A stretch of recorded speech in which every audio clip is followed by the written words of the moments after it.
श्री कृष्ण कन्हैया लाल की। आनंद कंदम प्रभुदेव चंद्रम ब्रजेश रूपेण पुरापि जातं प्रविश्य प्राप्तं प्रियप्राणनाथं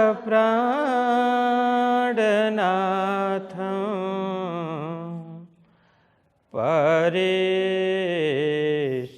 पूर्णं सततं नमामि। ब्रह्मा प्रियाजागरणाय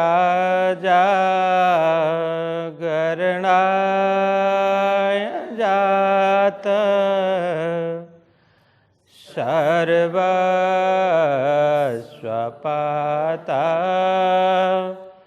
भवसिन्धुत्राता विज्ञानदाता निजधर्मधाता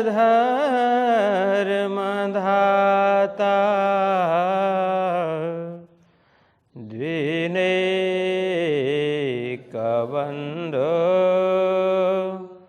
शरणं प्रपद्ये। द्विनेकबन्धो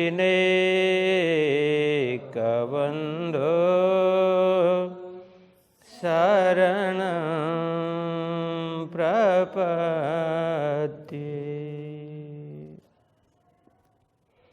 श्री कृष्ण कन्हैया लाल की। श्री सद्गुरु महाराज की।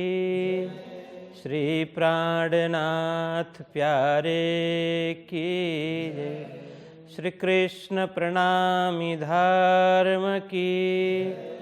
जगद्गुरु आचार्य श्री 108 कृष्णवाणी जी महाराज की जय। समस्त सुंदर साथ की जय। 9 प्रकरण पूर्ण हुआ। आज 10वें प्रकरण में जो प्रसंग है हम उसको चलाएंगे। तो सर्वप्रथम 9 प्रकरण की अंतिम चौपाई पाठ करते हैं। श्री महामति कै मोमिनो धरो कदमों पर कदम तुम आए धाम धनी से जगाओ अपनी आत्मा जगाओ अपनी आत्मा। श्री कृष्ण कन्हैया लाल की। महामती स्वामी श्री लालदास जी महाराज ने अंतिम चौपाई में कहा कि जिन परमहंस जिन ब्रह्ममुनि उन समर्पित सुंदर साथ ने अपने धाम धनी के प्रति उस धर्म के प्रति अपने सब कुछ समर्पित किया, उनके पदचिन्ह पर हमें भी चलना चाहिए, क्योंकि हम भी वहीं से आए हैं, हमारा संबंध भी वहीं से है, जो संबंध ऐसे परमहंस सुंदर साथ जी के साथ है जिन्होंने इस संसार को छोड़ने में, अपने आत्म जागृत करने में अन्य सब कुछ एक ओर लगा दिया। आत्म जागृति का ही जिनका परम लक्ष्य था, ऐसे सुंदर साथ के साथ जो संबंध है वही संबंध हमारा भी है। इसलिए हमें उनके पदचिन्ह पर चलना चाहिए, जिससे हमारी आत्मा भी जागृत हो जाएगी। तो इस तरह से खूब समझाया। अब आगे 10वां प्रकरण, उसमें शीर्षक है श्री देवचंद्र जी के परिवारों का वर्णन। देखिए, पहले भी यही प्रसंग आया था, यहाँ फिर उल्लेख कर रहे हैं। तो देवचंद्र जी महाराज के परिवार में कौन कौन आते हैं, अब इसमें लौकिक अलौकिक सभी बताएंगे, परिवार के सदस्य जन, कुटुंबी जन। तो यहाँ कहते हैं, पहले कहूँ श्री देवचंद्र जी के कबीले के नाम, जो कोई कदमों लगे भय दाखिल निज धाम। अब यहाँ कहते हैं, पहले कहूँ श्री देवचंद्र जी के, मैं श्री देवचंद्र जी महाराज के कबीले के नाम, उन परिवारों के नाम। यहाँ कबीले का नाम सर्वप्रथम हमें समझना है कि लौकिक कबीला, लौकिक परिवार, सांसारिक नाता जिनके साथ में हैं, उनके नाम यहाँ पर सर्वप्रथम मैं कहना चाहता हूँ। ऐसा लालदास जी महाराज कहते हैं, जो कोई कदमों लगे भय दाखिल निज धाम। वो लौकिक संबंध तो है ही, इसके साथ साथ में जो कोई कदमों लगे, उन्होंने सद्गुरु जी को साक्षात धामधनी के स्वरूप मानकर सद्गुरु जी के चरण शरण ग्रहण कर लिया। कदम लगना मतलब जिन्होंने सद्गुरु जी के चरण लगे, मतलब उनके चरण शरण ग्रहण कर लिया, ऐसे। और भय दाखिल निज धाम, दाखिल मतलब क्या है, प्रवेश पाना, अभी की भाषा में एडमिशन मिलना, ठीक। अब कहाँ पर, सुंदर साथ के जमात में प्रवेश उनको मिल गया, निज धाम जाने के लिए उनको टिकट मिल गई। ये अर्थ है दाखिल निज धाम। निज मतलब अपना, धाम मतलब घर, अपना घर, स्वयं का घर, वो परम धाम में उनकी दाखिला हो गई, वहाँ पर प्रवेश मिल गया, ये अर्थ है। तो यह एक श्लोक भी दिया है जो भागवत का श्लोक है। 12 स्कंद में सुखदेव जी महाराज परीक्षित को ये कलियुग का वर्णन करते हुए सुनाते हैं कि जब कब कलियुग लगेगा। जैसे ही भगवान श्री कृष्ण इस धरती को छोड़ेंगे, तब इस धरती में कली का प्रवेश होगा और धीरे धीरे धीरे वो अपना प्रभाव व्याप्त करेगा, प्रभाव जमाएगा कलियुग। क्या क्या होगा सारा वर्णन करते हैं। तो धर्म तहस नहस होगा, सर्वत्र हाहाकार मचेगा, इंसान देखने के लिए इंसान लगेंगे, अंदर से अनेक प्रकार के जानवर होंगे, राक्षस के समान होंगे, धर्म नाम की कोई वस्तु नहीं रहेगी, पाखंडवाद चारों ओर फैलेगा, पैसे का बोलबाला होगा, जिसके पास धन संपत्ति है, किसी भी तरह से कमाया हो उसका कोई मतलब नहीं, लेकिन जिसके पास पैसे हो उसका ही प्रभाव अधिक होगा। इस तरह से बहुत कुछ समझाया है, कलयुग का प्रभाव क्या किस तरह से होगा करके एक एक समझाया है। तो उसमें तो बहुत कुछ है, कभी चर्चा करेंगे। तो ऐसे करते करते जब घोर कलयुग आएगा, धर्म कुछ भी नहीं रहेगा, धर्म का ह्रास होगा, तब कहा, जैसे भगवान विष्णु ने, भगवान कृष्ण ने एक संकल्प कर लिया ना, यदा यदा ही धर्मस्य ग्लानिर्भवति भारत अभ्युत्थानम धर्मस्य तदात्मानं सृजाम्यहम् परित्राणाय साधूनां विनाशाय च दुष्कृतां धर्म संस्थापनार्थाय संभवामि युगे युगे। तो इस तरह से मैं धर्म संस्थापनार्थ मतलब धर्म की स्थापना के लिए, दुष्टों के संहार के लिए, साधु सज्जनों की रक्षा के लिए मैं पुनः बार बार इस धरा में प्रकट हो जाऊंगा, ऐसा उन्होंने कहा। तो सो अनुरूप जब कली अंत होगा, कली का अत्यधिक प्रभाव होगा, उस समय एक ऐसे पुरुष प्रकट होंगे जो पुनः धर्म की स्थापना करेंगे। तो इस तरह से पूरा कली का वर्णन करते हुए और अंतिम में कौन धर्म की संरक्षण करेगा तो वो बताते हुए कहते हैं, देखो ऐसा है। तो यहाँ कहते हैं देवापि संतनोर भ्राता मरुश्चेक्ष्वाकु वंशजः कलाप ग्राम आसाते महायोग बलान्वितो। हे परीक्षित, यहाँ कहते हैं, यहाँ देवापि जो महाराज भीष्म पितामह के पिता शांतनु, उनके भीष्म पितामह के पिता शांतनु के भाई जो देवापि है। हाँ, भीष्म पितामह के पिता कौन है? शांतनु। उनके भाई देवापि ये कौन है? ये कहते हैं कि जो चंद्रवंशी, इनको चंद्रवंशी कहा जाता है। भीष्म पितामह चंद्रवंशी में आते हैं, ठीक है। तो उनके पिता कौन होते थे? शंतनु। कोई शांतनु है ऐसे, लेकिन लोग शंतनु बोलते हैं, वो शांतनु है। तो उनके भाई होते हैं देवापि। देवापि नामक जो चंद्रवंश से बिलोंग करते हैं, ऐसे देवापि क्या कर रहे हैं? देवापि और कौन? मरुहु, और दूसरा मरु। ये कौन है? ये बोलते हैं इक्ष्वाकु वंशज।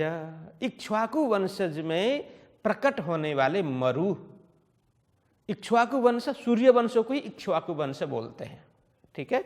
तो सूर्य वंश में प्रकट होने वाले मरु एवं चंद्रवंश में प्रकट होने वाले शंतनु के भाई देवापि, ये दोनों क्या कर रहे हैं?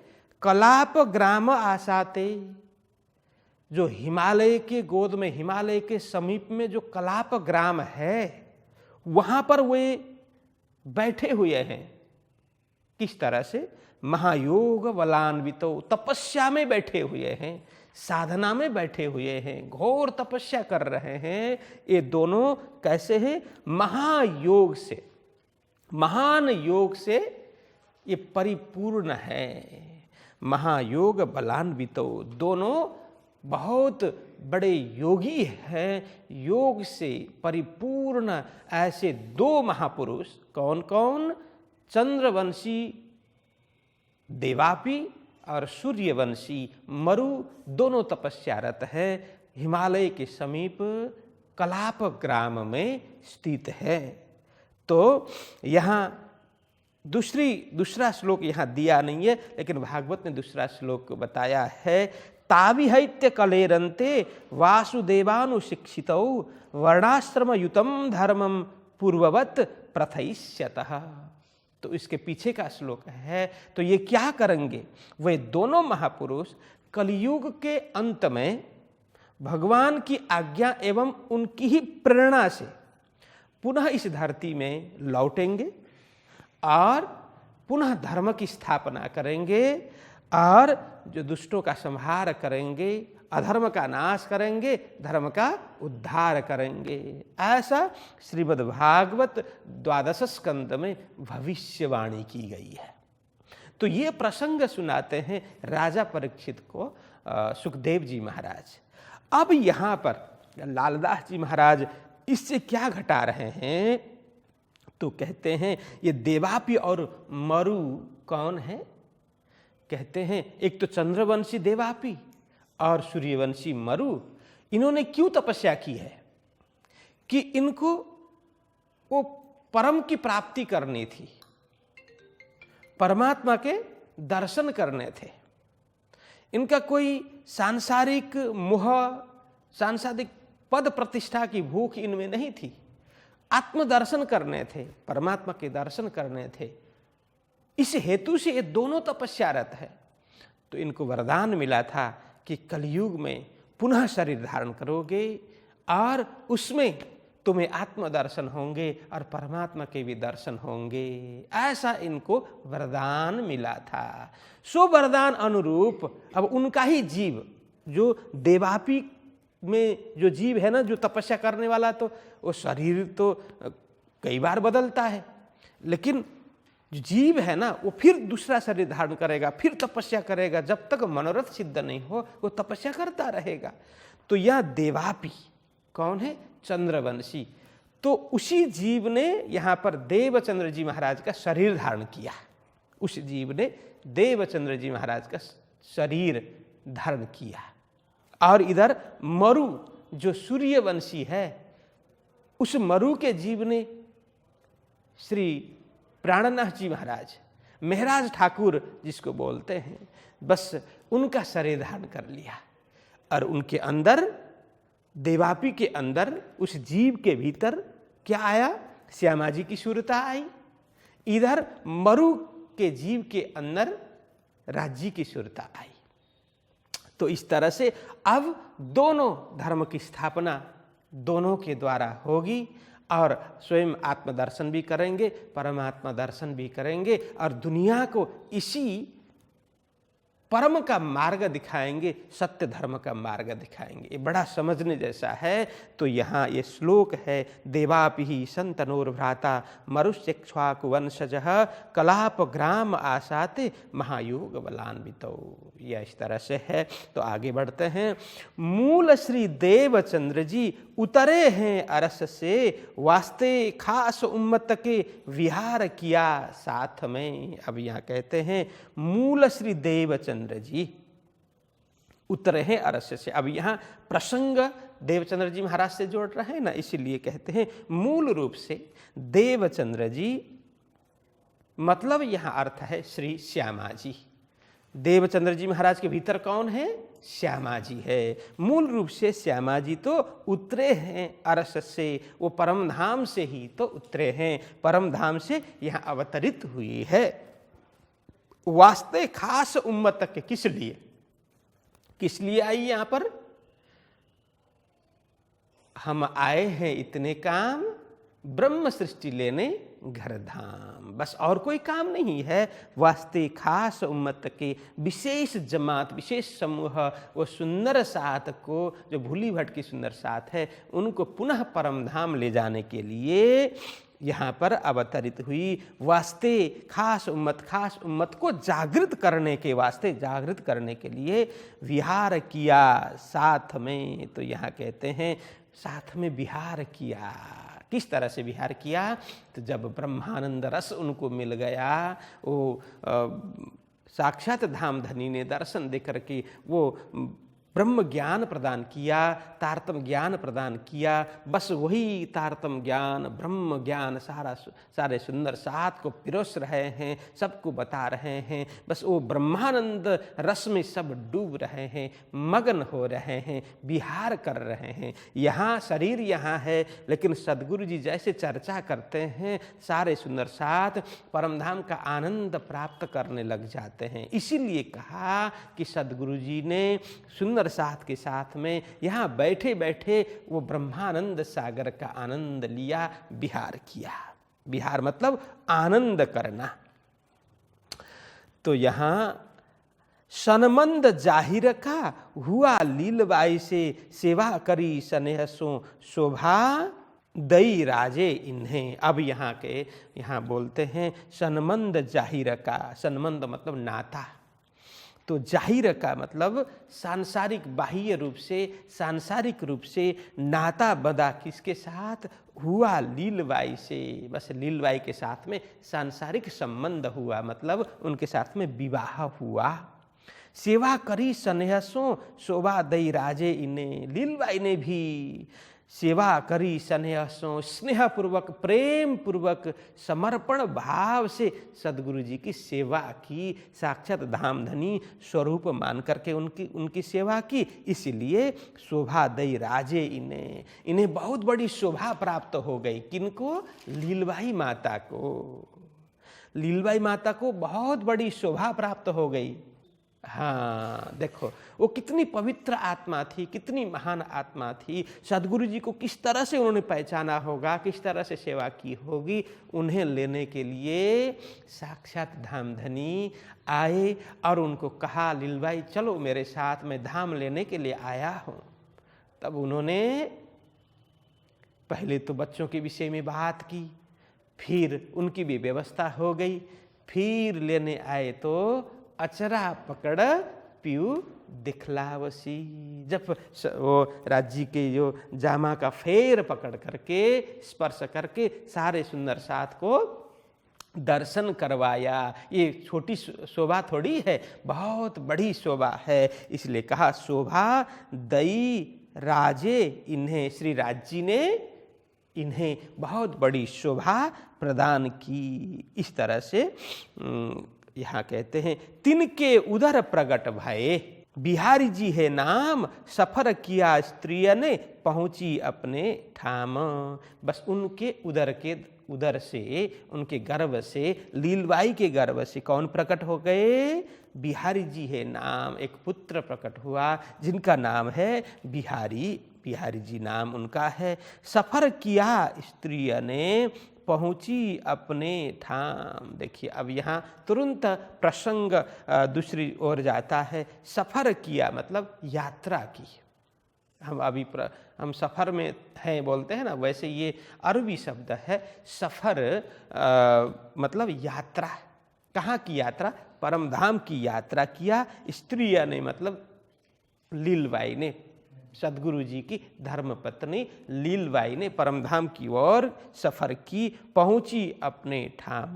सारे सुंदर साथ को राज्य के दर्शन करवा करके वे स्वयं अपनी ठाम, अपनी स्थान, अपनी जगह परमधाम पहुंच गई। ये अर्थ है। अब आगे कहते हैं जमुना बहिन कहियत है, थारो मेघो भाई दोए, जोरू ठकुरानी थारे की, नागजी बेटा कया सोए। तो यहाँ कहते हैं जमुना बहिन कहियत, किन के? बिहारी जी के बहन। अब यहाँ उनके उदर से, लीलबाई के उदर से बिहारी जी का प्रकट होना लिखा है, लेकिन यह पुत्री के रूप में वर्णन न करके अब जमुना बहन कहियत है। अब बिहारी जी से जोड़ रहे हैं। बिहारी जी की बहन कौन है? जमुना जी। तो बहन मतलब बहन, भगिनी जिसको संस्कृत में बोलते हैं। जमुना जी की भगिनी, वो मतलब बिहारी जी की भगिनी है, बहन है, जमुना जी है। थारो मेघो भाई दोए। अब यहाँ दो भाई रहते थे, थारा भाई एवं मेघा भाई। अब यहाँ इस लालदास वितक में स्पष्ट रूप से ये खुलासा नहीं है कि थारा भाई, मेघा भाई ये होते कौन है, लेकिन वृत्तांत मुक्तावली में ऐसा लिखा है ये थारा मेघा दोनों भाई भाई होते हैं। और इनकी बोलते हैं मेघा बाई से, थारो मेघो, मेघा बाई से जमुना जी का विवाह हुआ था। मेघा बाई से जमुना जी का विवाह हुआ था। मतलब मेघा भाई कौन हो गए? वो सदगुरु जी के जमाई, एक प्रकार से जमाई हो गए ना। तो बिहारी जी के कौन हो गए? दामाद।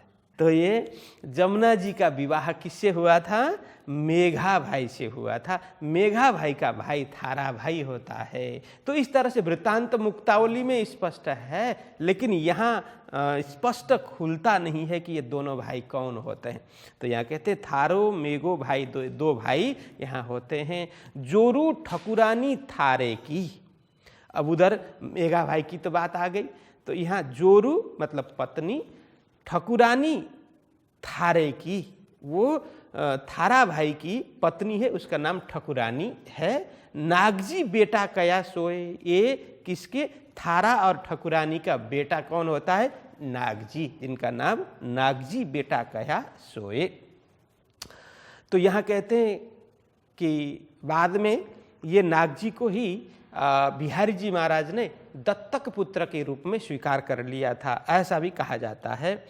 तो धनियानी मेघेय की भायत्रिया को नाम। अब यहाँ थोड़ा प्रसंग अलग पड़ता है, जो इसीलिए यहाँ स्पष्ट खुल नहीं रहा कि वृत्तांत मुक्तावली और इसमें थोड़ा सा प्रसंग वो मिलता नहीं है। यहाँ कहते हैं मेघेय की धनियानी, मेघेय की धनियानी मतलब धर्मपत्नी, मेघेय की मेघ भाई की धर्मपत्नी भायत्रिया को नाम, जिसका नाम भायत्री था, भायत्री है। जमुना बाई दिकरी, श्री देवचंद्र जी की इस ठाम। अब यहाँ आकर के फिर जमुनाबाई जोड़ देते हैं कि जमुनाबाई दिकरी। अब दिकरी विशेष करके गुजराती शब्द है, लेकिन इसको बेटी बोलते हैं। कई जगह ब्रजभाषा में भी दिकरी शब्द प्रयोग यदा कदा किया हुआ मिलता है। जमुनाबाई दिकरी, सदगुरु जी की दिकरी बेटी, वो जमुना उनका नाम है। श्री देवचंद्र जी की इस ठाम, तो यहाँ स्पष्ट हुआ। तो आगे कहते हैं, कृष्णा स्त्री बिहारी जी की धनियानी घर जोए, नागजी की जोरू रंगबाई कही सोए। अब आगे कहते हैं, बिहारी जी की धर्मपत्नी, बिहारी यहाँ पूरा आगे से लेना पड़ेगा। कृष्णा स्त्री बिहारी जी की धनियानी घर जोए, उनकी धर्मपत्नी का नाम क्या है? कृष्णा। इस तरह से है, कृष्णा स्त्री बिहारी जी की धनियानी घर जोए, नागजी की जोरू रंगबाई कही सोए। ऊपर जो नागजी का नाम आया, उनकी जोरू, उनकी पत्नी कौन होती है? जिनका नाम रंगबाई है। तो बाद में आता है ना, मेरी वो बोझिल है, बड़ी भारी शरीर है रंगबाई का, इसलिए मैं उनको छोड़ करके अन्यत्र नहीं जा सकता करके बिहारी जी कहीं बोलते हैं। ये प्रसंग बाद में आएगा। तो इसलिए बिहारी जी और उनका नजीक का संबंध होना चाहिए। इसीलिए कहा कि नागजी उनके दत्तक पुत्र के रूप में उन्होंने स्वीकार कर लिया था, इसलिए ये बहू हो गई ना, रंगबाई बिहारी जी की बहू होती है। इस तरह से तो नागजी की जोरू रंगबाई कही सोए, यह कबीला लौकिक और अलौकिक कहो इत, जो कोई लियाया ईमान करने को खिजमत। अभी तक जो लौकिक नाता, लौकिक संबंध मैंने बताया, अब मैं अलौकिक संबंध और अलौकिक कहूँ इतना, अब मैं अलौकिक संबंध, आत्मिक संबंध, आध्यात्मिक संबंध जो आत्मा से जुड़े हुए हैं, शरीर से प्रत्यक्ष रूप से जुड़ना, इसको खून का संबंध बोलते हैं, है ना। अलौकिक संबंध ये आत्मा का संबंध बोलते हैं।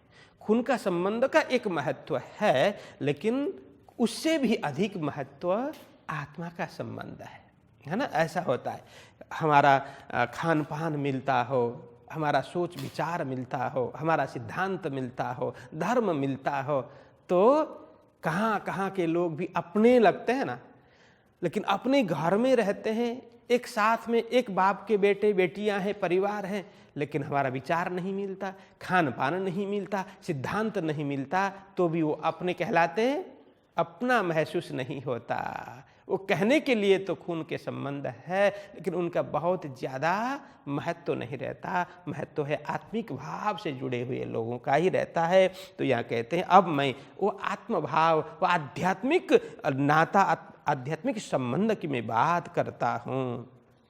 यहाँ कह रहे हैं, जो कोई लियाया ईमान, विश्वास लाया इस निजानंद धर्म, श्री कृष्ण प्रणामी धर्म, यह तारतम के प्रति, सदगुरु के प्रति, परमधाम के प्रति जिन्होंने ईमान लाया, विश्वास लाया, करने को खिजमत, सेवा करने के लिए, परमात्मा की सेवा करने के लिए, और साक्षात सदगुरु को परमात्मा के स्वरूप मान करके सेवा करने के लिए जिन्होंने विश्वास लाया, अपने हृदय में विश्वास उठा, विश्वास प्रकट हुआ, ऐसे अलौकिक नाता की मैं बात करता हूँ। कहते हैं, प्रथम कहो हरिदास की। प्रथम तो ऐसे में कौन हुए? हरिदास जी हुए।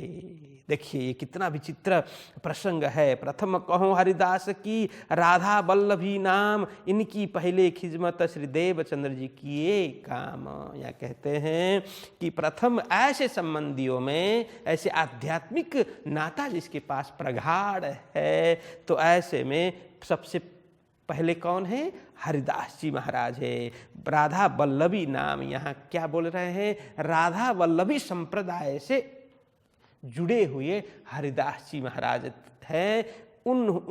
उनका नाता सबसे पहले देवचंद्र जी महाराज से जुड़ा, मतलब इतने प्रगाढ़ उनका रिश्ता बना। इनकी पहले खिजमत, खिजमत मतलब सेवा, इनकी, किनकी? हरिदास जी महाराज की सेवा पहले तो सदगुरु ने की ना। तो यहाँ कहते हैं, श्री देवचंद्र जी किए काम। इस तरह से सेवा का कार्य दिलो जान से, हृदय पूर्वक सदगुरु जी ने पहले तो हरिदास जी महाराज की सेवा की, भूजनगर में जब मिले तो साधना के कार्यकाल में उन्होंने खूब सेवा की। अपने गुरु हरिदास जी महाराज, उनकी निष्ठा, उनका भाव, उनका प्रेम, समर्पण, भगवान के प्रति जो लगाव है, मग्नता है, पवित्रता है, स्वच्छता, शुद्धता, सब देख करके इतने तल्लीनता से सेवा करते थे देवचंद्र जी महाराज हरिदास जी महाराज की। जब उन्होंने देवचंद्र जी महाराज के स्वरूप को जाना, वहाँ पर बाल मुकुंद जी भगवान ने भी दर्शन दे करके उन्हें सब कुछ बता दिया। देवचंद्र जी कोई साधारण शक्ति नहीं है, ये तो अलौकिक शक्ति है, बहुत बड़ी शक्ति है। उनके स्वरूप के विषय में बताया। फिर इधर देवचंद्र जी महाराज जैसे आए, जामनगर नौतनपुरी धाम 14 वर्ष भागवत श्रवण पश्चात साक्षात धामधनी ने प्रत्यक्ष दर्शन दिए, साक्षात्कार हुआ। यह प्रसंग भी और तारतम प्राप्त का प्रसंग, ब्रह्मानंद ज्ञान का प्रसंग सब जब सुना, हरिदास जी महाराज ने सब कुछ छोड़ करके आकर के शिष्य बन गए। देखिए, यह बहुत कम प्रसंग ऐसा मिलता है, कोई गुरु आकर के अपने शिष्य का शिष्य बने। लेकिन जिसको आत्म जागृति करनी है, जिसको ज्ञान पाना है, जिसको मोक्ष प्राप्त करनी है, ये सांसारिक नाता संबंध, ये सब पद प्रतिष्ठा वो देखते नहीं है। बस मुझे तो आत्म कल्याण करना है, इसी भाव से वे इस तरह समर्पित हो जाते हैं। वहाँ कोई गुरु शिष्य का इस तरह से रहता नहीं है। बस जहाँ वस्तु मिले, तत्व मिले, बस वहाँ पर वो पहुँच जाते हैं। उन्होंने सद्गुरु जी को पहचान लिया धामधनी के रूप में एवं वो सेवा करने लग गए। इस तरह से यह बात आती है। तो प्रथम कहूँ हरिदास की राधा वल्लभी नाम, इनकी पहले खिजमत श्री देवचंद्र जी किए काम। जब भई इन्हें पहचान, तब फेर ग्रहे कदम, सुख दिया सेवा मिने, सौंप दही आत्म। जब इन्हें पहचान हो गई, देवचंद्र जी महाराज की पहचान हो गई, तो कहते तब फेर ग्रहे कदम। पहले तो सद्गुरु जी ने, देवचंद्र जी महाराज ने उनका कदम ग्रहण कर लिया था, मतलब शरण ग्रहण कर लिया था। लेकिन जैसे ही हरिदास जी महाराज को पहचान हो गई देवचंद्र जी महाराज की, उन्होंने आकर के उनके चरण ग्रहण कर लिए। ऐसा है। सुख दिया सेवा मिने। देखो, सुख दिया सेवा मिने, ये केवल सद्गुरु जी को सुख पहुंचाने की भावना नहीं है।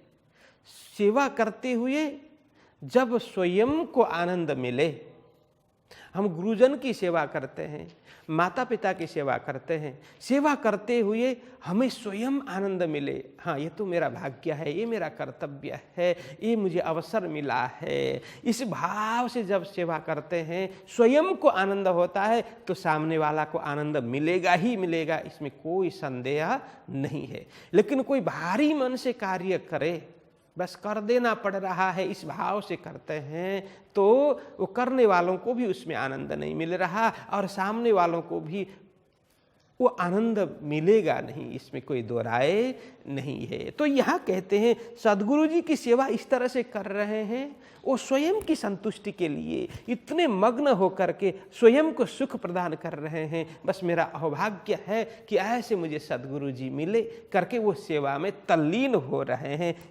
इसलिए कहा सुख दिया सेवा मिले, सेवा कर रहे हैं सद्गुरु जी की और स्वयं इतने संतुष्ट हो रहे हैं, इतने मग्न हो रहे हैं, वो आत्मसंतुष्टि उनको मिल रही है, यह अर्थ। और इधर सद्गुरु जी ने भी जब उन्होंने इस तरह से समर्पण बताया, तो सद्गुरु जी भी उनको खूब सुख प्रदान कर रहे हैं। अलग अलग प्रसंग चर्चा के द्वारा अलग ज्ञान दे करके, उनके हृदय को रोशन दे करके, प्रकाश दे करके आनंदित कर रहे हैं। सौंप दई आत्मा, उन्होंने अपना सब कुछ सौंप दिया सद्गुरु जी के चरण में। माता वृंदावन की धनियानी हरिदास, वृंदावन ईमान लिया करी सेवा खासा। अब यहाँ कहते हैं माता वृंदावन की, वृंदावन कौन है? हरिदास के पुत्र। तो हरिदास जी महाराज के पुत्र वृंदावन जिनका नाम है, उनकी माता, माता वृंदावन की, मतलब यहाँ सीधा सीधा क्या है? हरिदास जी की पत्नी। तो धनियानी हरिदास, यहाँ आया फिर हरिदास जी की धर्म पत्नी। वृंदावन ईमान लिया करी सेवा खास। तो धनी यानी हरिदास जी की पत्नी ने भी ईमान लाया, विश्वास लाया, साथ में वृंदावन ईमान लाया। हरिदास जी के सुपुत्र वृंदावन जी ने भी सद्गुरु जी के प्रति विश्वास, उनके ज्ञान के प्रति, तारतम्य के प्रति, उस परम पद के प्रति विश्वास उनके हृदय में भी प्रकट हो गया। करी सेवा खास, विशेष रूप से वृंदावन जी ने भी खूब सेवा सद्गुरु जी की। मूली वृंदावन की ना तो जोरू खसम्मा, यह आई साथ में जाग खड़ी आत्मा। अब यहाँ ये मूली नाम है, हाँ, वृंदावन, मूली वृंदावन की ना तो जोरू खसम। अब ये दोनों को साथ में पढ़ेंगे तो अर्थ निकलेगा, मूली वृंदावन की ना तो जोरू खसम। वृंदावन की जो जोरू है, वृंदावन की जो मूली है, वो वृंदावन के साथ में क्या नाता है? जोरू खसम का नाता है, मतलब पति पत्नी का नाता। जोरू मतलब पत्नी, खसम मतलब पति। ये संबंध पति पत्नी का संबंध है। मूली और वृंदावन दोनों में पति पत्नी का संबंध है, ये अर्थ है। यह आई साथ में, ये सुंदर साथ जमात में यह भी आ गई। जाग खड़ी आत्मा, बस जागृत हो गई। खड़ी होना मतलब अभी तक सोई हुई आत्मा थी, बस जाग कर खड़ी हो गई, अब मत जागृत हो गई उनकी आत्मा, यह अर्थ है। बेटा वृंदावन का कया नाम नरहर्रा, और माता वृंदावन की कछु इनको भई खबर। अब वृंदावन के बेटे का नाम क्या है? नरहर। कया नाम नरहर, उनका नाम नरहर है। और माता वृंदावन की, माता वृंदावन की माता मतलब हरिदास जी की धर्म पत्नी, कछु इनको भई पहचाना, इनको भी कुछ पहचान हुआ, लेकिन पूरी तरह से तो नहीं, लेकिन कुछ तो इनको भी पहचान हुआ, कुछ कुछ सेवा ये भी करने लग गई। तो इस तरह से श्री महामती कहे, ए मोमिनो ये साथ बड़ो विस्तार, पर कछुक कहों हुकुमे मेहर धनी निर्धार। लालदास जी महाराज कहते हैं कि हे सुंदर साथ जी, ये साथ बड़ो विस्तार, जो सद्गुरु जी के साथ में जुड़ने वाले, सद्गुरु जी के साथ में आकर के उस ज्ञान को प्राप्त करने वाले, उस प्रकाश को प्राप्त करने वाले, परमात्मा का प्रेम प्राप्त करने वाले सुंदर साथ का विस्तार तो बहुत है, बहुत अधिक विस्तार है, व्यापक है। पर कछुक कहूँ हुकुमे, पर मैं राज्य के हुकुम, परमात्मा की आज्ञा अनुरूप मैं कह रहा हूँ। मेहर धनी निर्धार, तो परमात्मा की कृपा से ही, धनी की कृपा से ही यहाँ कुछ निश्चित नाम दिए गए हैं, उनके निश्चित ही उनकी कृपा के द्वारा ही सब कुछ होना है। और मैं अपने बलबूते पर कुछ भी नहीं कर सकता, बस उनकी आज्ञा, उनका हुक्म, उनका आदेश जैसा है उस हिसाब से यहाँ पर कुछ प्रकाश मैंने किया। तो इस तरह से यहाँ बताते हैं।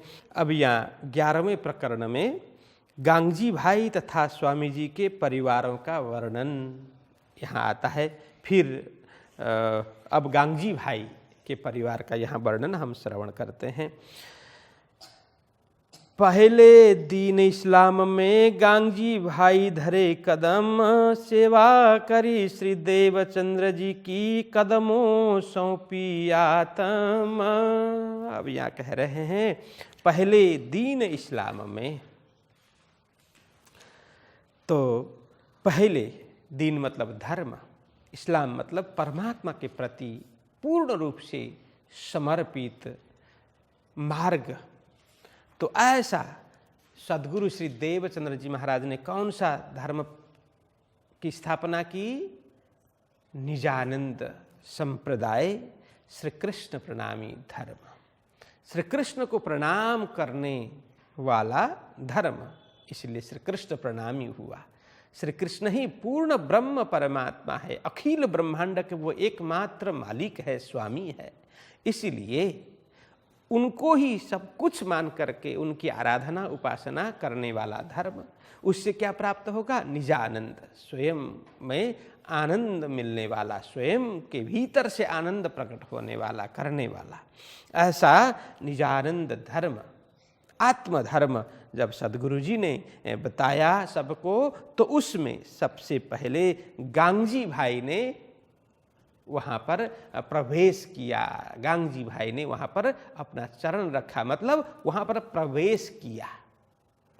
तो इस तरह से यहाँ गांगजी भाई धरे कदम, सेवा करी श्री देवचंद्र जी की, कदमों सौंपी आत्म। देवचंद्र जी महाराज की सेवा खूब अच्छी तरह से की, कदमों सौंपी आत्म। देवचंद्र जी महाराज के चरणों में अपना सब कुछ निक्षावर कर दिया, आत्मभाव से वे जुड़ गए। तो यह अर्थ है। आगे कहते हैं, कहो तिनका कबीला जो दाखिल हुए धाम, दीदार श्री देवचंद्र जी के खिजमत के किए काम। उनके परिवार का मैं वर्णन करता हूँ, जो दाखिल हुए धाम, जो परम धाम में जो प्रवेश जिन्होंने किया, परम धाम में सम्मिलित हो गए, जो दाखिल हुए धाम। सुंदर साथ समाज में, सुंदर साथ समूह में जो प्रवेश हो गए, दीदार श्री देवचंद्र जी के खिजमत के किए काम। श्री देवचंद्र जी महाराज के दर्शन के साथ साथ में उनकी सेवा भी, खिजमत मतलब सेवा, दीदार मतलब दर्शन, देवचंद्र जी महाराज के दर्शन एवं उनकी सेवा। देखिए उनकी सेवा मतलब क्या है, अभी यहाँ थोड़ा उनकी सेवा मतलब उनके समीप में बैठे रहना, बस उनके शारीरिक रूप से सेवा करते रहना, ये भाव नहीं है। ये सेवा क्या है? सद्गुरु जी ने जो ज्ञान प्राप्त किया, सद्गुरु जी ने जो मार्ग बताया, उस मार्ग के आधार पर, उस नीति नियम के, उस आदर्श के अनुरूप चलना, वही सेवा है। सद्गुरु जी ने जो ज्ञान बताया उसको पूर्ण रूप से विश्वास करके उसके आधार पर तन मन धन से लगे रहना, आत्मकल्याण के लिए यह सेवा है। तो सद्गुरु जी के दर्शन एवं धर्म की सेवा, सद्गुरु जी की सेवा के लिए जो लगे रहे, ऐसे परिवार, ऐसे कबीला का मैं वर्णन यहाँ करने जा रहा हूँ। तो उनमें गांगजी भाई का परिवार यहाँ वर्णन हो रहा है। तो इसमें माता गांगजी भाई की गंगाबाई है नाम, श्री देवचंद्र जी तिनके किए पूरे मनोरथ काम। तो माता जी ये कौन है? गांगजी भाई की माता, जिनका नाम गंगाबाई है। श्री देवचंद्र जी तिनके सद्गुरु जी ने उनके पूरे मनोरथ काम, सभी मनोरथ पूर्ण कर दिए। क्या मनोरथ पूर्ण किए होंगे? उनकी क्या इच्छा हुई होगी? इच्छा क्या? वो परम पद प्राप्त करने की, वो ब्रह्मानंद रस में डूबने की, वो तारतम के प्रकाश में अपने आप को देखने की, परमात्मा के दर्शन करने की इच्छा जब गांगजी भाई की माँ ने की, तो सद्गुरु जी ने उन्हें वो सारे मनोरथ पूर्ण कर दिए। ये अर्थ है।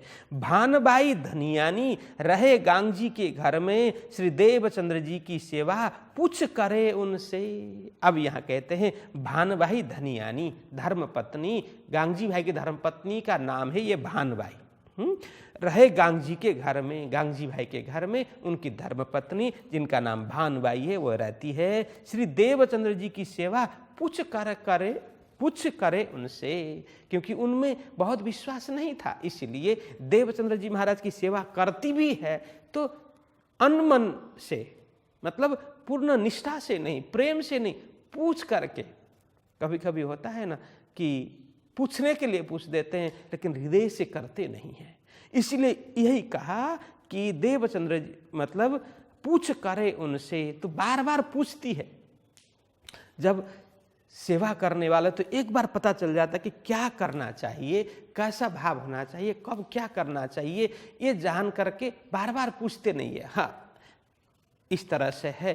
अब इससे आगे कुछ हो तो फिर असमंजस हो तो जरूर पूछते हैं, लेकिन बार बार पूछ करके करने का मतलब है उनके मन में वो भाव नहीं है। जैसे भोजन के लिए अवश्य में वो पूछना चाहिए। कभी कभी क्या होता है, भोजन कराने वाले भोजन पूछ भी रहे हैं, दे भी नहीं रहे हैं। ऐसा होता है कि नहीं? होता है, कई बार होता है। जैसे थाली में कुछ वस्तु पूरी हो गई और सामने वाले पूछते हैं अच्छा आपको ये दूं, तो देते हैं तो एकदम थोड़ा देते हैं, ठीक है। अब मांगने वाला कितने बार मांगे, उनको पेट भर नहीं रहा है, ठीक है, भूख मिट नहीं रही है। और हमें जैसे 4 रोटी 5 रोटी किसी को चाहिए तो रोटी दूं, बोले आधा रोटी तोड़ करके दे, और फिर मांगे फिर आधा तोड़ करके दे, अब मांगने वाला कितनी बार मांगेगा? जैसे चावल चाहिए, थोड़ा चावल चाहिए तो एकदम थोड़ा वो थोड़ी छोटी सी चम्मच से दे, और मांगने वाला कितनी बार मांगे भाई, है ना? लेकिन पूछने के लिए पूछते ही रहते हैं, और दूं, और दूं, और दूं भी ऐसे, और भी चाहिए, भी लगाएंगे, फिर पूछेंगे भी सही लेकिन भी लगाएंगे। पूछने का मन, ये मतलब हुआ, मतलब मन से भाव नहीं है, प्रेम नहीं है, लेकिन पूछ पूछ करके करने का अभिनय करती है। कौन? भानुबाई। पूछ करे उनसे, बार बार पूछ करके इस तरह से दिखावा करती है। तो वो भी उन्होंने वो कबीले में, गांगजी भाई के कबीले में नाम लिया। बेटा कहिए श्याम जी, कछु न बोए ईमान, चर्चा सुनता बहुतक, बिना अंकुर न भई पहचान। बेटा, गांगजी भाई का एक बेटा है जिसका नाम श्याम जी है। कछु न बोए ईमान, न वो बोए मतलब खुशबू, न उसके परमधाम का वो प्रेम का खुशबू है, न ईमान है। ईमान मतलब विश्वास, विश्वास भी नहीं है और खुशबू भी नहीं है। चर्चा सुनता बहुत तक, लेकिन वो चर्चा बहुत सुनता था। सदगुरु जी के साथ में उनके घर में ही चर्चा करते थे ना, इसलिए बैठता था जरूर, लेकिन उसका मन नहीं लगता था। इतने चर्चा सुनने के बाद में भी उसका विश्वास नहीं हुआ, प्रेम नहीं हुआ। क्यों? क्योंकि बिना अंकुर न भई पहचान। परमधाम के साथ में अंकुर नहीं था ना, परमधाम का बीज नहीं था, इसलिए उनको पहचान नहीं हुई, सदगुरु जी की पहचान नहीं हुई। बहु भानबाई की अजबाई है नाम, सेवा लई सिर ऊपर, करे हमेशा काम। बहु भानबाई की अजबाई है नाम, सेवा लई सिर ऊपर, करे हमेशा काम। यहाँ कहते हैं बहु भानबाई की, भानबाई की बहू मतलब गांगजी भाई की बहू कौन होती है? अजबाई। अजबाई जिनका नाम है, तो सेवा लई सिर ऊपर। तो यहाँ अजबाई किसकी पत्नी है? श्याम की पत्नी है। वो जो श्याम का प्रसंग चल रहा है ना, वही है, श्याम भाई की पत्नी है जिसका नाम अजबाई है। सेवा लई सिर ऊपर, करे हमेशा काम। बस उनको तो बहुत प्रेम था, इसलिए उन्होंने अपने सिर पर सेवा ली, मतलब सिरोधार्य, एक एक सेवा उन्होंने सिरोधार्य की। सदगुरु जी की सेवा, सुंदर साथ की सेवा, धर्म की सेवा खूब मन लगा करके करती थी। करे हमेशा काम, सदैव वो सेवा कार्य करती रहती थी अजबाई। बेटा दूजा मांझी करता था खिजमत, गांगजी भाई के वास्ते हाजर रहबे को इता। दूसरा बेटा था गांगजी भाई के, दो बेटे में एक श्याम जी का नाम आ गया, दूसरा नाम है मांझी। करता था खिजमत, सदगुरु जी की सेवा वो भी करता था गांगजी भाई के वास्ते। देखिए, मर्यादा के कारण पिताजी कर रहे हैं तो पिताजी की मर्यादा टाल भी नहीं सकता। वो पिताजी की कहे अनुरूप वो सेवा में लगा रहता है, सदगुरु जी की सेवा में। कभी पिताजी नहीं होते तो पिताजी की जगह में वो सेवा में लग जाता है। तो इस तरह से हाजिर रहबे इत, तो वहाँ पर सदगुरु जी की सेवा में वो भी हाजिर रहता है, सुंदर साथ की सेवा में वो भी हाजिर रहता है। हीरबाई का बेटा धनजी उनका नाम, बहिन जो है बालबाई, ये थी बीच इस्लाम। अब यहाँ कहते हैं हीरबाई का बेटा, जो खेता भाई की पत्नी है, गांगजी भाई के भाई होते हैं खेता भाई, उनकी श्रीमती, उनकी धर्मपत्नी हीरबाई, उनका बेटा जिनका नाम है धनजी, उनका नाम धनजी भाई उनका नाम है। बहिन जो है बालबाई, ये थी बीच इस्लाम। किनकी बहन? गांगजी भाई की बहन है, गांगजी भाई की भगिनी, वो बालबाई जिनका नाम है, ये थी बीच इस्लाम। यह भी सदगुरु जी के द्वारा बताया गया, यह परम धर्म, आत्मधर्म, निजानंद धर्म में वो भी प्रवेश कर चुकी थी, यह भी उसी धर्म में थी। भौजाई श्री हीरबाई रहे सेवा में सन्मुख, कई विध सेवा करके इनो लिया अति सुख। भौजाई मतलब भाभी, किनकी? गांगजी भाई की भाभी, बालबाई की भाभी, वो हीरबाई होती है। रहे सेवा में सन्मुख, तो सुंदर साथ की सेवा और सदगुरु जी की सेवा में हमेशा वो आगे ही रहते। सन्मुख मतलब सम्मुख, वो मुख के सामने रहना, ये इस प्रकार से है। क्या सेवा कब जरूरत पड़े वो इशारे से ही समझने वाले, वो सामने सम्मुख बैठना। ये पृष्ठ हो गया, पीछे कोई बैठे तो पृष्ठ हो गया, ठीक है, लेकिन सामने बैठे उसको बोलते सम्मुख, मुख के सामने, दृष्टि के सामने उसको सम्मुख बोलते हैं। तो हमेशा सम्मुख ही रहती थी भौजाई हीरबाई, कब क्या जरूरत पड़े उसके आधार पर खड़े पग वो सेवा के लिए तत्पर रहती थी। कई विध सेवा करके इनो लिया अति सुख, इन्होंने खूब सुख लूट लिया। सदगुरु जी की सेवा, सुंदर साथ की सेवा करके इन्होंने अनेक प्रकार से सेवा करके इन्होंने खूब सुख प्राप्त कर लिया।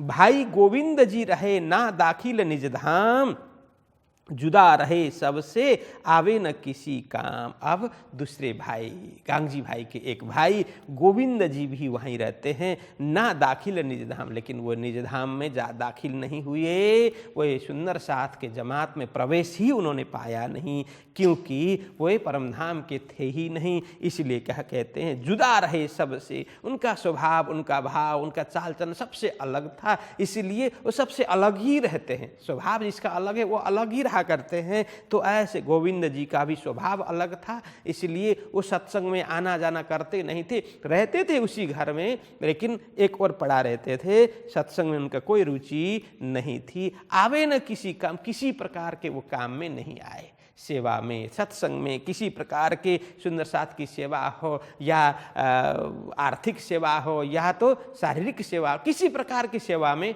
वो काम ही नहीं आए। इस प्रकार के थे गोविंद भाई। तो कहते हैं जीवराज साथी साथ में वासना बाई तान, माता उनकी बछाई भई पूरी पहचान। तो यहाँ कहते हैं जीवराज साथी साथ में, जीवराज नाम का जो सुंदर साथ था ना, तो उनको ये वासना, उनकी वासना, परमधाम की वासना है, वो तानबाई की वासना। देखो यहाँ एक थोड़ा जुड़ा हुआ है, वो होना चाहिए तानबाई एक होना चाहिए, बाई तान है ना, तो बाई तान एक होना चाहिए, वासना अलग होना चाहिए। जीवराज साथी साथ में, जीवराज सुंदर साथ थे, उनकी वासना, परमधाम की वासना सदगुरु जी ने तानबाई के रूप में पहचान की थी। माता उनकी बछाई, बस उनकी माता का नाम बछाई था। भाई पूरी पहचान, जिन्हें पूर्ण रूप से सदगुरु जी की पहचान हो गई, परमात्मा की पहचान हो गई। सालो रहे सामिल गणेश उनका नाम, धनियानी रहे गोमती करी सेवा इस ठाम। अब यहाँ सालो रहे सामिल, गणेश उनका नाम, किनका साला? अब ये किनका साला? गांगजी भाई का। गांगजी भाई का साला, वो जिनका नाम है गणेश, गणेश है, वो भी धर्म में शामिल हुआ। सालो रहे शामिल, इस धर्म में शामिल हुए। गणेश उनका नाम, धनियानी रहे गोमती करी सेवा इस ठाम। जो उनकी पत्नी है जिनका नाम गोमती है, धनियानी मतलब धर्म पत्नी है, गणेश की धर्म पत्नी जिसका नाम गोमती है, करी सेवा इस ठाम। यहाँ पर उन्होंने भी खूब सेवा की है। हीरबाई की बेटी जसोदा है नाम, बेटी की बेटी राजबाई इस ठाम। अब हीरबाई जो गांगजी भाई की भौजाई, बालबाई की भौजाई, तो हीरबाई की बेटी जसोदा है नाम। उनका नाम, हीरबाई की बेटी का नाम क्या है? यशोदा है, जसोदा उनका नाम है। उनकी भी बेटी, बेटी की बेटी मतलब जसोदा की बेटी, जिनका नाम है क्या? राजबाई इस ठाम। वो राजबाई हीरबाई की पौत्री होती है ना, तो इस हिसाब से बेटी की बेटी का नाम राजबाई है। देवर भानबाई का पारप्य है नाम, देवरानी जसोदानी करे सेवा का काम। देखो अब यहाँ हीरबाई की बात आ रही है। अब हीरबाई की प्रसंग चल रहा है, तो देवर भान, अब यहाँ फिर आया ऊपर देवर भानबाई। ये मान नहीं, भान, हाँ इसको कर लेना, वो भान होना चाहिए, मान है इसमें प्रिंट में। तो देवर भानबाई का अब फिर गांगजी भाई के साथ में जोड़ रहे हैं। तो भानबाई कौन है? कि गांगजी भाई की धर्मपत्नी, उनके देवर का नाम है पारप्यो नाम। देखिए अब थोड़ा सा ये अभी तक क्या था, 3 भाई का प्रसंग चल रहा था, खेता भाई, गांगजी भाई और कौन था? गोविंद भाई। लेकिन यहाँ अब भानबाई का देवर मतलब गांगजी भाई के भाई हो गए ना, तो यह 4 भाई है ऐसा प्रमाणित होता है। देवर भानबाई का पारप्यो है नाम उनका, जिनका नाम पारप्यो है। देवरानी जसोदानी करे सेवा का काम, पारप्यो जिनका नाम है, जो मान भानबाई की देवरानी। अब देवर की पत्नी देवरानी हो गई ना, तो ये देवरानी का नाम जसोदानी है। फिर वो भी सेवा का खूब सुंदर कार्य कर रही है। दो बेटी श्याम जी की हरवाई लाडवाई, जो श्याम जी की दो बेटी होती है, एक का नाम हरवाई दूसरे का लाडवाई, पावत नित्य दीदार आगे खिलौने सुखदाई। पावत नित्य दीदार, सदगुरु जी के दर्शन करते हैं और आगे खिलौने सुखदाई। इसके दो अर्थ हैं देखिए। तो आगे खिलौने सुखदाई, एक तो ये दोनों गुड़िया इस तरह की है कि मानो ये खिलौने की जैसे हो। तो बड़े लोग हैं ना, जैसे दादा दादी होते हैं, तो अपने पोते पोती के साथ में, पौत्र पौत्रियों के साथ में किस तरह से मतलब खेलते रहते हैं ना, उनके साथ ही वही बन जाते हैं, मानो खिलौने हो। इस तरह से वो श्याम जी की दो बेटी है हरवाई लाडवाई, उनके साथ सदगुरु जी मानो खिलौने की तरह वो रमत करते हैं, खेलते हैं। एक तो ये भाव हो गया। दूसरा है, अब राज जी ने कहा था ना, मैं किसी भी तरह से लोगों को सुंदर साथ को आकर्षित करूंगा। तो अचरा पकड़ के दिखाना, दधि मंथन की आवाज़ सुनाना, जमुना जी खलखल वो सुनाना, वो सब ये क्या है, आड़ी का लीला है। तो इसी अनुरूप ये बच्चों को भी श्री राज जी कभी कभी कुछ न कुछ खिलौना ले आकर के दे देते थे। इसलिए सदगुरु जी को देते थे, वो प्रत्यक्ष उनको नहीं देते, सदगुरु जी को देते थे। और सदगुरु जी सबको सुख देने के लिए वो दे देते थे खिलौना, सबको बांट देते थे। इस तरह से आगे खिलौने सुखदाई, इस तरह से सदगुरु जी ने खूब सुख प्रदान किया सबको। मान जी का बेटा सुखबाई की वासना परखी श्री देवचंद्र जी ने जान घर अपना। अब मांझी का बेटा जो दूसरा मांझी, गांगजी भाई का बेटा मांझी, सुखबाई की वासना, जो सुखबाई की वासना उन्होंने परखी, मांझी के बेटे को परखी श्री देवचंद्र जी ने जान घर अपना, अपने घर का संबंध जान करके उनकी आत्मा को परखा, सुखबाई नाम रखा। समय श्री देवचंद्र जी चर्चा करते जब इतकाहू को बोलने की ताकत न रहे, तब सदगुरु जी जब चर्चा करते थे वहाँ पर रसमग्न होकर के मूर्तिमंत बन करके सब श्रवण करते थे। वहाँ हलन चलन करना, इधर उधर बोल चाल करना, किसी की कोई हिम्मत नहीं होती थी। एकदम तटस्थ होकर के मूर्तिमंत बन करके वहाँ चर्चा श्रवण करते थे। समय श्री देवचंद्र जी चर्चा करते जब इतकाहू को बोलने की ताकत न रहवे, तब चर्चा जो समय करे कहें भाव सबे मुख। अरे जोश में चर्चा करते थे सदगुरु जी, और कहे भाव सबे मुख। जब चर्चा करते थे उनकी भाव भंगिमा, भाव मुद्रा उसी प्रकार की बनती थी जैसे रस के आधार पर। जैसे काव्य रस में 9 प्रकार के रस बताए गए हैं, तो उस रस के आधार पर उनकी मुख मुद्रा जो है भाव भंगिमा बन जाती थी सदगुरु जी की। वो दर्शन करके और शब्द शब्द एक एक ग्रहण करके सुंदर साथ निहाल बन जाते। बहुत ही खुशी उनको मिलती। यह समय इन साथक को कहो न जाए सुख। अरे सुंदर साथ को जो सुख मिला उसकी कोई वर्णन नहीं हो सकती। देखिए 9 प्रकार के रस होते हैं काव्य में ना, 9 प्रकार के रस। उसमें लिखना हो तो आप लोग लिख सकते हैं, थोड़ा विलंब तो हुआ।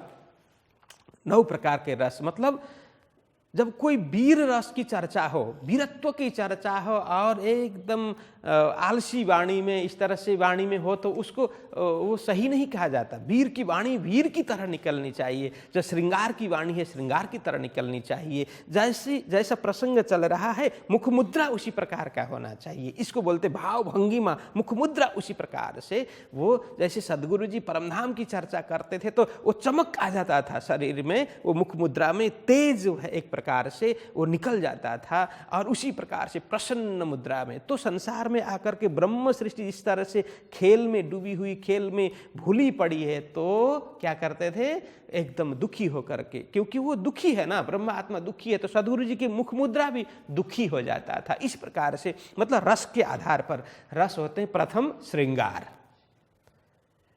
दूसरा हास्य, तीसरा करुण, चौथा रौद्र,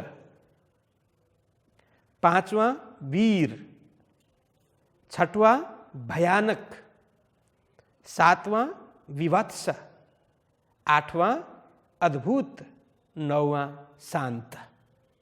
अब कहां कहां पहुंचे? हो गया श्रृंगार, हास्य, करुण, रौद्र, वीर, भयानक, विवत्स, अद्भुत एवं शांत, ये 9 रस होते हैं। तो वो रस के आधार पर चर्चा करना, रस के आधार पर भाव भंगिमा होना, भाव मुद्रा होना, इसको पूर्ण रूप से उसमें डूब करके चर्चा करने को यही कहते हैं। तो सद्गुरु जी भी इसी तरह से चर्चा करते थे। भाव काढ़ दिखावे सब चर्चा को रूप, वर्णन करे श्री राज का सुंदर रूप अनूप। भाव काढ़ काढ़ करके, भाव मतलब अब एक एक वस्तु का भाव, वो भाव भंगिमा के साथ में वो चर्चा करते थे। वर्णन प्रसंग अनुरूप भाव बनाना, प्रसंग अनुरूप भाव में डूब करके वो चर्चा करते थे। वर्णन करें श्री राज का सुंदर रूप अनूप, वर्णन खूब श्री राज जी के स्वरूप का वर्णन इस तरह से डूब करके एक एक नख सीख लो वो वर्णन करते थे। सुंदर साथ को भी खूब आनंद प्राप्त होता था। तो यहाँ कहते हैं व्रज रास लीला को बड़ो दिखावत बोझ, शब्द साखी शास्त्र सब रहस्य दिखावे कर खोज। अब यहाँ पर विशेष करके सद्गुरु जी किसको महत्व देते थे? ब्रज लीला को महत्व देते थे, रास लीला को महत्व देते थे। ब्रज रास लीला को बड़ो दिखावत बोझ, यहाँ बोझ मतलब क्या? वजन, उसका महत्व खूब हमारे लिए, सुंदर साथ के लिए तो ब्रज लीला का बहुत बड़ा वजन है, मतलब वो महत्व है। वो बार बार हमें वो चिंतन करना चाहिए। रास लीला का उसी प्रकार का महत्व है, वो उनकी गहराई, उनका वजन, उनका महत्व बताते हैं सद्गुरु जी। ब्रज रास लीला को बड़ो दिखावत बोझ, शब्द साखी शास्त्र सब रहस्य दिखावे कर खोजा। तो इस तरह से शब्द शब्द शास्त्र के एक एक शब्द को छान मारते थे। जो साखी है, वो शास्त्रों में जो साखियाँ दी गई है, बस उसके रहस्य को वो उद्घाटन करते थे। और शब्द शास्त्र के शब्द है, संत के शब्द है, वो आप्त वचन है, इस तरह से वो शब्द छान करके उसमें क्या रहस्य है, क्या तात्पर्य है, क्या तत्व ज्ञान है, वो सभी सुंदर साथ को बताते थे। और रहस्य दिखावे कर खोज, खोज खोज करके देखिए वो वही स्पष्ट रूप से बोल सकता है, अथवा तो सुंदर साथ को कुछ दे सकता है, समाज को कुछ दे सकता है, जो बहुत मेहनत करते हैं। ऐसे ही बोल देने से होता नहीं है, शास्त्र को बहुत खोजना पड़ता है, ढूंढना पड़ता है। ढूंढ ढूंढ कर कितना अध्ययन के बाद में वो थोड़ा दे सकते हैं। क्या कहते हैं ना, जो 5 मिनट अच्छी तरह से जो प्रवचन यदि करना हो तो बोलते 5 घंटे उसको अध्ययन करना पड़ता है। 5 घंटे जो पढ़ेगा वो 5 मिनट का प्रवचन अच्छी तरह से कर पाएगा। वैसे कर देने में तो घंटों कर सकते हैं, लेकिन जो सही वास्तविक सही तात्विक प्रवचन करने के लिए इतना अध्ययन करना पड़ता है। तो आप विचार कीजिए, सुंदर साथ को वो ब्रह्म ज्ञान देने के लिए सद्गुरु जी कितना वो शास्त्रों को छान मारते होंगे, कितने गहराई तक जाते होंगे। इसलिए कहा रहस्य दिखावे कर खोज, खोज खोज करके एक एक शास्त्र वचन, संत वचन, आप्त वचन, सबको रहस्य, सबके रहस्य का उद्घाटन इस तरह से सद्गुरु जी करते हैं। तो यहाँ अंग में बड़ो उमंग साथ मिलावन को, एक नया कोई जो आवत तो उमंग नमावे अंगमो। इस तरह सद्गुरु जी चर्चा करते हैं।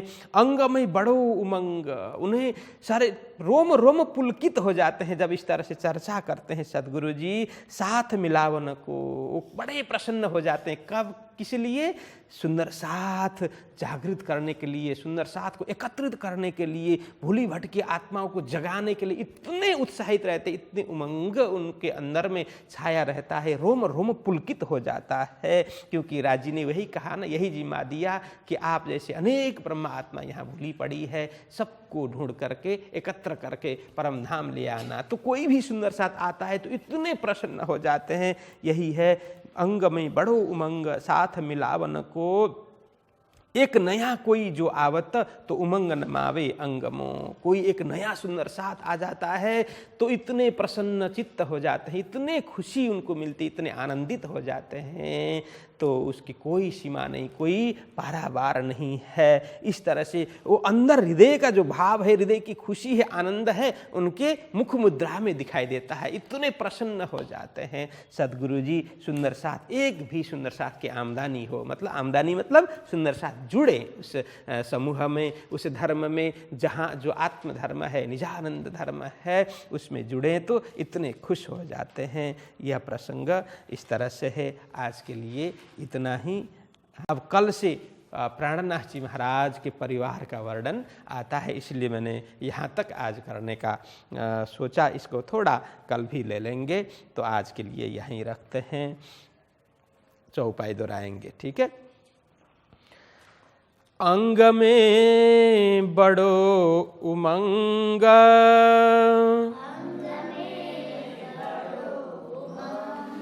साथ मिलावन को,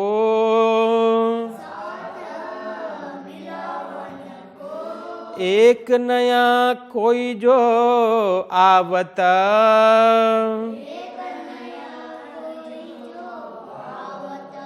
तो उमंग नमावे अंगमो,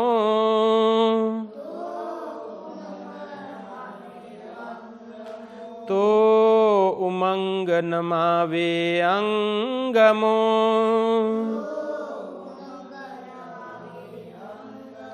श्री कृष्ण कन्हैया लाल की, श्री सद्गुरु महाराज की, श्री प्राणनाथ प्यारे की प्रणाम।